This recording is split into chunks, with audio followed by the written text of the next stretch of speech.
నమస్తే, నేను Santosh. Welcome to focus. 12 ఏళ్ల పాలనలో ఎన్నో మైలురాళ్లు, సుదీర్ఘ పాలనలో మరెన్నో అరుదైన రికార్డులు, కఠోర నిర్ణయాలు, స్పష్టమైన విధానాలు, ప్రపంచాన్ని మెప్పించిన జననేత, వరల్డ్లోనే active PM, most powerful global leader Modi.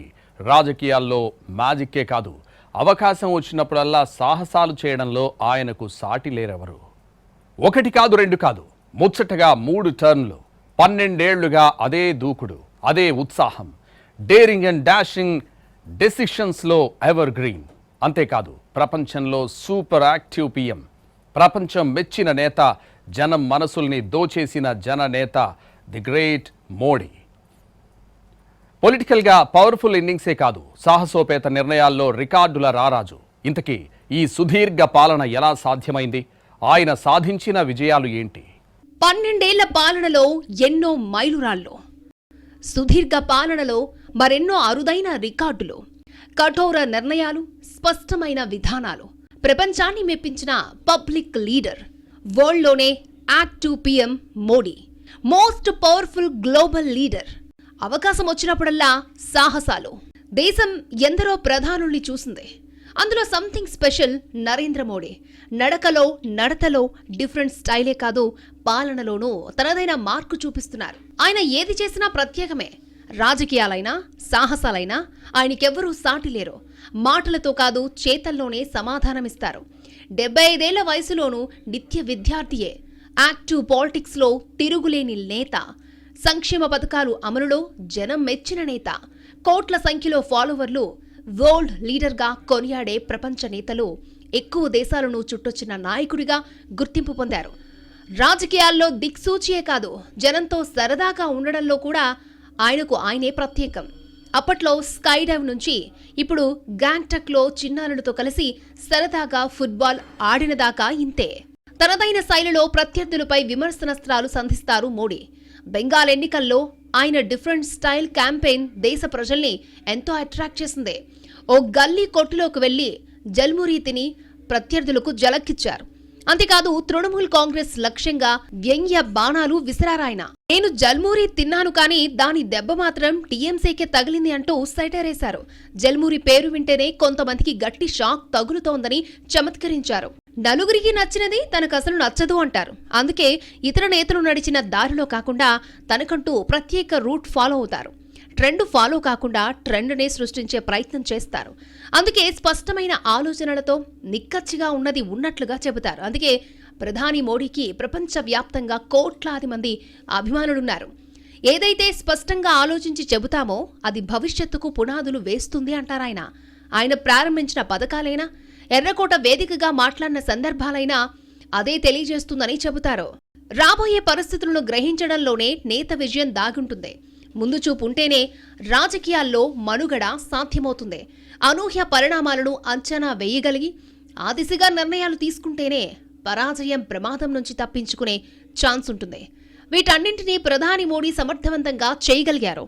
అందుకే ఆయన నెహ్రూ తర్వాత 3వ దేశ ప్రధానిగా బాధ్యతలు చేపట్టారు. తిరుగులేని అధికారంలో ఉండి కూడా పొత్తుల విషయంలో కూటమిని బలోపేతం చేయడంలో ప్రధాని వేసిన తెలివైన అడుగులే గత ఎన్నికల్లో అధికార పీఠానికి ఇండియా కూటమిని దూరం చేసి ఎన్డీఏను దగ్గర చేశాయి.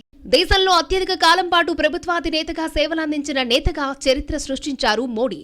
గుజరాత్ ముఖ్యమంత్రిగా అత్యధిక కాలం సేవలందించిన నాయకుడిగా నిలిచారు మోడీ. ప్రధానిగా కూడా విశేష అనుభవం కలిగిన వ్యక్తిగా గుర్తింపు పొందారు. స్వాతంత్ర్యం తర్వాత జన్మించిన తొలి ప్రధానిగా కూడా ఆయనది ప్రత్యేక స్థానం. 2014, 2019, 2024లో జరిగిన లోక్సభ ఎన్నికల్లో వరుసగా 3 సార్లు తన బీజేపీకి హ్యాట్రిక్ విక్టరీ అందించి సత్తా చాటారు. సామాన్య కార్యకర్త నుంచి ముఖ్యమంత్రిగా, ప్రధానమంత్రిగా ఎదిగారాయన. 3 సార్లు ముఖ్యమంత్రిగా, 3 సార్లు ప్రధానమంత్రిగా బాధ్యతలు చేపట్టారు. వరుసగా 3వ ప్రధానమంత్రిగా ప్రజాసేవలో కొనసాగుతూ ప్రశంసలను అందుకుంటున్నారు. ఇటు దేశ రాజకీయాలైనా, అటు ప్రపంచ సమస్యలైనా ఆయన స్పందించే విధానం నెవర్ బిఫోర్, ఎవర్ ఆఫ్టర్.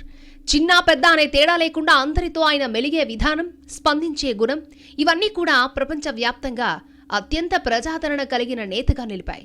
ఏ దేశాధినేతకు లేనంత క్రేజ్ మోడీకి మాత్రమే ఉందంటే అది మామూలు విషయం కాదు. కఠోర నిర్ణయాలు, స్పష్టమైన విధానాలు, ఆలోచనలు, భావనలు ఇవన్నీ కూడా అంతర్జాతీయంగా పేరు ప్రఖ్యాతులు తెచ్చిపెట్టాయి.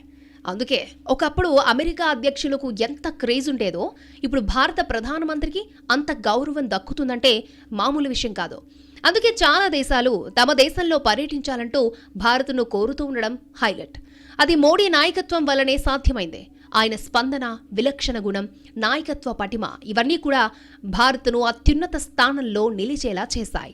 నిజానికి మోడీ 50 ఏళ్లకు ఎమ్మెల్యే అయ్యారు. అదే సమయంలో ముఖ్యమంత్రిగా ఉన్నారు. అంటే సగం జీవితమయ్యాక ఆయన పొలిటికల్ ఇన్నింగ్స్ ప్రారంభించిన అన్ని సక్సెస్లే, అన్ని సిక్సర్లే. అంటే మోడీ పొలిటికల్ లైఫ్ కానీ ఆ గ్రాఫ్ కానీ ఎవరికి రావు అంటే అది అతిశయోక్తి కాదు. 2001 నుంచి 2014 వరకు గుజరాత్ సీఎం, 2014 నుంచి నాన్ స్టాప్గా ఇండియన్ పీఎం. ఇప్పటిదాకా గ్రేట్ అండ్ మెమరబుల్ జర్నీ. రాష్ట్రానికి, దేశానికి తిరుగులేని టార్చ్ బేరర్. గుజరాత్లో మొదలైన జైత్రయాత్ర ఢిల్లీ దాకా నిరంతరంగా కొనసాగుతోంది. సరిగ్గా 25 ఏళ్లు గడిచిపోయాయి.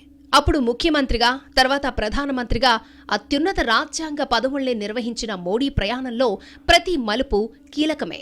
2014 మే 16 నుంచి మొత్తం 3 సార్లు ప్రధానిగా ప్రయాణం చేసి కొనసాగుతున్నారు. 3 టర్ములుగా ఆయన ప్రధానిగా ఉంటూ వచ్చినా ఎక్కడా దూకుడైతే తగ్గలేదు. అంతేకాదు ఆయన 2029 దాకా ఈ పదవిలో కొనసాగబోతున్నారు. ఇలా 25 ఏళ్లకు పైగా తన ఉన్నత స్థాయి పదవుల జీవితంలో మోడీ ఎక్కడా అలసిపోలేదు. ఆయన ఏ ఒక్కరోజు సెలవు కూడా పెట్టలేదు. 2022లో తన తల్లి మరణించినప్పుడు కూడా ఆయన విధులలో పాల్గొనడం బట్టి చూస్తే మోడీ పనితీరు అర్థమవుతోంది. ప్రపంచంలోనే మోస్ట్ పవర్ఫుల్ నేత ఎవరు అంటే టక్కున మోడీ అంటూ ఏ సెర్చ్ ఇంజిన్ అయినా సమాధానమిస్తోంది. ప్రపంచ దేశాలను తలదన్ని ఆయన గత ఏడాది టాప్ ప్లేస్లోకి వచ్చారు. ట్రంప్, పుతిన్, జిన్పింగ్లు వెనకబడ్డారు. ఇండియాలో ఉన్న పరిస్థితులు, ఆపరేషన్ సింధూర్తో ప్రపంచ వ్యాప్తంగా ఉగ్రవాదాన్ని ఏరివేసిన నేతగా ప్రశంసలు దక్కాయి. అలాగే ట్రంప్ వైఖరిని ఆయన ఎప్పటికప్పుడు ఎండగడుతూ అభివృద్ధి చెందుతున్న దేశాలకు అండగా ఉంటున్నారు. ఈ క్రమంలో మోడీ మోస్ట్ పవర్ఫుల్ ప్రధాని అని చెప్పక తప్పదు. సర్పంచ్ కూడా కాని మోడీ సగం జీవితమయ్యాక ఏకంగా సీఎం అయ్యారు. ఆర్ఎస్ఎస్ ప్రచారక్ నుంచి పొలిటికల్ జర్నీ మొదలుపెట్టి ఎన్నో సక్సెస్లు చూశారు. దేశ రాజకీయ తెరపై తనదైన బ్రాండ్ క్రియేట్ చేశారు. తొలి కాంగ్రెసేతర ప్రధానిగా సరికొత్త బెంచ్ మార్క్ సృష్టించారు. ప్రస్తుత రాజకీయాల్లో ఒక్కసారి పవర్లోకి రావడమే గొప్ప. ఒక టర్మ్ వస్తే మరో టర్ముకు గ్యారంటీ లేదు. కానీ దీనికి మోడీ మినహాయింపు. వరుసగా ముచ్చటగా 3వ దేశ పాలనా పగ్గాలు చేపట్టి రికార్డు సృష్టించారు. కొన్నేళ్ల పాటు ప్రభుత్వాధినేతగా కొనసాగడం చిన్న విషయం కాదు. అందులోనూ విభిన్న రాజకీయ పరిస్థితులు, సవాళ్ల మధ్య కూడా విజయపథంలో కొనసాగాలంటే ఆ నేతకు ఏవో ప్రత్యేక లక్షణాలు ఖచ్చితంగా ఉండాలి. ఆ లక్షణాలే మోడీని సుదీర్ఘకాలం కొనసాగుతున్న ప్రభుత్వాధినేతను చేశాయి. అసలు మోడీ అధికార ప్రస్థానమే చాలా వింతగా మొదలైంది. ఆ తర్వాత కూడా ప్రతి మలుపులోనూ ప్రత్యర్థుల్ని ఆశ్చర్యచకితుల్ని చేస్తూ అధికారంలో కొనసాగుతూ వచ్చారాయన. గతంలో పవన్ కుమార్ చామ్లింగ్ సిక్కిం ముఖ్యమంత్రిగా 8,930 రోజుల పాటు బాధ్యతలు నిర్వహించి అత్యధిక కాలంలో పదవిలో ఉన్న ప్రభుత్వాధినేతగా ఉండేవారు. ఆ మైలురాయిని ప్రధాని మోడీ దాటేశారు. 2001 అక్టోబర్ 7న గుజరాత్ ముఖ్యమంత్రిగా తన ప్రయాణాన్ని ప్రారంభించిన మోడీ నాటి నుంచి నేటి వరకు వరుసగా 24 ఏళ్ల పాటు అధికార పీఠంపై కొనసాగుతూ ఉండడం చిన్న విషయమేమీ కాదు. ఇందులో 12 ఏళ్లు సీఎంగా, ప్రధానిగా 12 ఏళ్లు గడిచాయి. మోడీ రాజకీయ ప్రస్థానంలో ఎన్నో ప్రత్యేకతలున్నాయి. గుజరాత్కు అత్యధిక కాలం ముఖ్యమంత్రిగా పనిచేసిన వ్యక్తిగా ఆయన రికార్డు సృష్టించారు. 2001 నుండి 2014 వరకు 3 సార్లు అసెంబ్లీ ఎన్నికల్లో విజయం సాధించి ఆ రాష్ట్రాన్ని ప్రగతి పథంలో నడిపారు. 2014లో దేశ పగ్గాలు చేపట్టిన మోడీ వరుసగా 2014, 2019, 2024 సార్వత్రిక ఎన్నికల్లో బీజేపీని విజయపథంలో నడిపించారు. గత ఏడాది జులైలోనే ఆయన మాజీ ప్రధాని ఇందిరాగాంధీ రికార్డును అధిగమించి వరుసగా అత్యధిక కాలం పనిచేసిన 2వ ప్రధానిగా నిలిచారు. అంతేకాదు కేంద్రంలో 2 సార్లు పూర్తి పదవీకాలాన్ని ముగించుకుని 3వసారి అధికారం చేపట్టిన తొలి కాంగ్రెసేతర ప్రధానిగా ఆయన సరికొత్త బెంచ్ మార్క్ సెట్ చేశారు. వరుసగా 6 ఎన్నికల్లో అంటే 3 సార్లు అసెంబ్లీ, 3 సార్లు లోక్సభ ఎన్నికల్లో ఒక పార్టీని విజయ తీరాలకు చేర్చిన ఘనత కూడా ఆయనకే దక్కింది.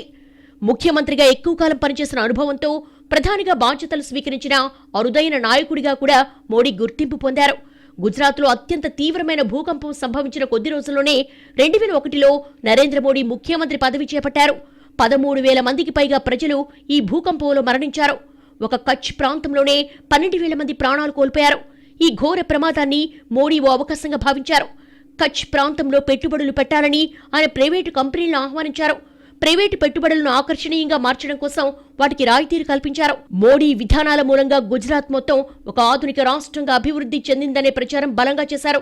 నిరంతర విద్యుత్ సరఫరా, వ్యవసాయ సంస్కరణలు, పారిశ్రామిక అభివృద్ధి మొదలైన వాటితో గుజరాత్ నమూనా పేరు మారుమోగేలా చేశారు. తొలిసారి గుజరాత్ అసెంబ్లీలోకి అడుగుపెట్టినప్పుడు మోడీ సుదీర్ఘకాలం ఆ రాష్ట్రాన్ని పాలిస్తారని ఎవ్వరూ ఊహించలేదు. గోధ్రా అల్లర్ల తర్వాత కేబినెట్ రద్దు చేసి ఎన్నికలకు వెళ్లి విజయం సాధించిన మోడీ వరుసగా 3 ఎన్నికల్లో గెలిచి గుజరాత్లో తిరుగులేని నేతగా మారారు. బీజేపీ ప్రధాని అభ్యర్థిగా అద్వానీ విఫలమైన తరుణంలో మోడీ దూసుకొచ్చారు. అప్పటికే గుజరాత్ మోడల్ ప్రచారం దేశవ్యాప్తంగా జరగడంతో మోడీకి అన్ని రాష్ట్రాల ప్రజల ఆమోదయోగ్యత వచ్చింది. కొన్నేళ్లుగా ఎన్నోసార్లు సాహసోపేతమైన నిర్ణయాలతో ప్రధాని మోదీ సత్తా చాటారు. ఆర్టికల్ 370 రద్దు, ట్రిపుల్ తలాక్ రద్దు అంశాల్లోనూ తనదైన మార్క్ చూపించారు. నోట్ల రద్దు, జీఎస్టీ విషయాల్లో ప్రజల్ని ఒప్పించేలా, మెప్పించేలా ఆయన పాలన సాగింది. ఆకట్టుకునే ప్రసంగాలు, ప్రత్యర్థుల్ని ఆశ్చర్యపరిచే వ్యూహాలతో దేశాన్ని కొత్త పుంతలు తొక్కిస్తున్నారు. విలక్షణమైన నేతగా వికసిత్ భారత్ కోసం అలుపెరుగని పోరాటం చేస్తున్నారు ఆయన. అసలు మోడీ రాజకీయం చేసే తీరే చాలా ప్రత్యేకం. ఒక్కసారి అనుకున్నారంటే 600 అయినా ఆ పనయ్యేదాకా నిద్రపోరు. అలాగే పొలిటికల్ డిక్షనరీలో అసాధ్యం అనే పదానికి చోటే లేదు. ఎంత కష్టపడైనా అనుకున్నది సాధించాలనే తపంతో పనిచేస్తారు. తన అంకిత భావంతో కింది నేతలు, కార్యకర్తల్లోనూ స్ఫూర్తినిస్తూ వారి నుంచి కూడా అత్యుత్తమ పనితీరు రాబట్టుకోవడం ఆయనకు వెన్నతో పెట్టిన విద్య. మోడీ రాజకీయ జీవితంలో ఎన్నోసార్లు సాహసోపేతమైన నిర్ణయాలు తీసుకున్నారు. సాధారణ రాజకీయ నేతలు సంకోచించే నిర్ణయాలను కూడా ఆయన చాలా అలవోకగా తీసుకుంటారు. ఈ లక్షణాన్ని తన బలంగా చెప్పుకుంటారు మోడీ. దేశంలో బీజేపీ సొంతంగా అధికారంలోకి వస్తుందన్న విషయం కూడా ఎవ్వరూ ఊహకందని విషయం. దాన్ని ఒక్కసారి కాదు, ఏకంగా 3 సార్లు సాధించేశారు. అంతేకాదు, వరుసగా 3వసారి కూడా మిత్రుల మద్దతుతో బీజేపీని అధికారంలోకి తీసుకొచ్చారు. ఇలా తన పనైపోయిందని ప్రత్యర్థులు భావించిన ప్రతిసారి దిమ్మ తిరిగే జవాబిచ్చిన ట్రాక్ రికార్డు మోడీది. ప్రజాభిప్రాయానికి అనుగుణంగా నేతలు నడుచుకోక తప్పదు. కానీ చాలా కొద్ది మంది నేతలు మాత్రమే తమ మాట ప్రజలే వినేలా చేయగలరు. స్వతంత్ర భారత చరిత్రలో అలాంటి నేతలు అతి కొద్ది మందే. అలాంటి వారిలో మోడీ కూడా ఒకరని చెప్పడంలో నో డౌట్. ఎప్పటికప్పుడు కొత్త నినాదాలతో ప్రజల్ని ఆకర్షించడం మోడీ శైలి. ప్రత్యర్థులు కూడా తిరస్కరించలేని ఆలోచనల్ని దేశం ముందుంచడం ఆయనకు అలవాటు. ఒక్క అయోధ్య రామాలయమే కాదు, కశ్మీర్లో ఆర్టికల్ 370 రద్దు, ట్రిపుల్ తలాక్ రద్దు అంశాల్లోనూ మోడీ అలాగే వర్క్ చేశారు. ఆర్టికల్ 370 రద్దయితే ఏం జరుగుతుందోననే భయాలు నెలకొన్న సమయంలో ఏకంగా కాశ్మీర్ను 2గా విభజించినా ఎవ్వరూ నోరెత్తకుండా చేయగలిగారు. అలాగే ట్రిపుల్ తలాక్ విషయంలోనూ ముస్లిం మహిళలందరినీ కూడగట్టి బలమైన వ్యతిరేకత వచ్చినా దాన్ని అధిగమించి చివరకు అనుకున్న పని చేసి చూపించారు. పైగా ఏం చేసినా ఎక్కడా దుష్పరిణామాలు రాకుండా అన్ని రకాల జాగ్రత్తలు తీసుకోవడంతో ఆయనకు ఆయనే సాటి. పాలనా పరంగా కూడా మోడీ ఎన్నో నిర్ణయాలను ధైర్యంగా తీసుకున్నారు. నోట్ల రద్దు, జీఎస్టీ ఇలా ఏ నిర్ణయం తీసుకున్నా దాని పరిణామం ఎలా ఉన్నా చివరకు తనకు అనుకూలంగా మార్చుకోవడం మోడీకే చెల్లింది. అలాగని తాను అనుకున్నది అవ్వని పరిస్థితులు ఎదురైనప్పుడు మొండిగా ముందుకెళ్లడం ఆయన శైలి కాదు. ఎక్కడ నెగ్గాలో కాదు, ఎక్కడ తగ్గాలో తెలిసిన నేత.